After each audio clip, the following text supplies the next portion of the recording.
Olá, meu nome é Isabela Camei, sou formada em Direito pela Unicesumar e atualmente sou pós-graduanda na área de Direito Civil, Processo Civil e Trabalhista pela Unicesumar.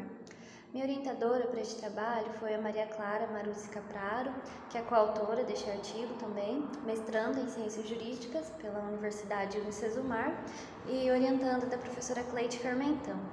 Nosso tema para esse trabalho foi o planejamento familiar da pessoa com deficiência. O objetivo da pesquisa foi entender como funciona o Instituto do Casamento e a formação de família para as pessoas com deficiência, como funciona a tutela em casos como estes e até onde vão seus limites. O conceito de família sofreu grandes alterações durante o tempo, que antes era uma imposição da sociedade, você ser obrigado a se casar, ter filhos, formar família. Hoje já é possível a sua escolha e seu planejamento. Então não poderia ser diferente para as pessoas com deficiência, uma vez que os mesmos não são mais considerados incapazes, possuem sua personalidade, direitos e deveres, inclusive o direito de formar uma família. Então, o Estado, sendo o maior gerador de normas, passou a tutelar as várias formas de família, garantindo assim o reconhecimento, direitos e deveres em todas as suas formas, não sendo diferente para as pessoas com deficiência. A forma de família que elas escolhem ter deve ser tutelada e principalmente respeitada. A pessoa com deficiência ela não é mais vista como incapaz, ficando a curatela restrita às pessoas maiores de 16 e menores de 18 e às absolutamente incapazes, que deve haver uma sentença e todo um processo judicial comprovando. E ainda assim, a curatela deve se abster apenas a direitos patrimoniais e financeiros, tendo o curador o dever e poder apenas de orientar, prevalecendo a vontade da pessoa com deficiência. A liberdade para o casamento não é mais uma responsabilidade do tutor.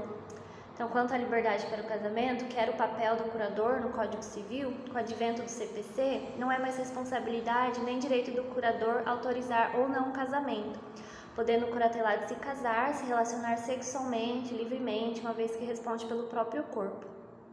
O Estatuto da Pessoa com Deficiência, seu artigo 6º, diz que a deficiência não afeta a capacidade civil plena, podendo então desta forma fazer seu próprio planejamento familiar, bem como decidir o número de filhos que deseja ter, se deseja se casar e ainda assim ter acesso a informações sobre reprodução. Sendo assim, a pessoa com deficiência está legalmente amparada como qualquer outra pessoa a fazer seu planejamento familiar, mas devendo sempre ser amparada e nutrida de informações referentes a métodos contraceptivos e orientações sobre gravidez e maternidade. Então, até então, com o exposto, fica a seguinte dúvida.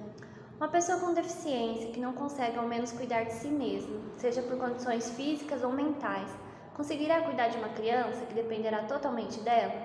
Que dignidade há na procriação involuntária e irracional de uma pessoa com deficiência mental severa, que gera prole sem envolvimento por parte dos genitores, sem condições para o exercício da paternidade responsável?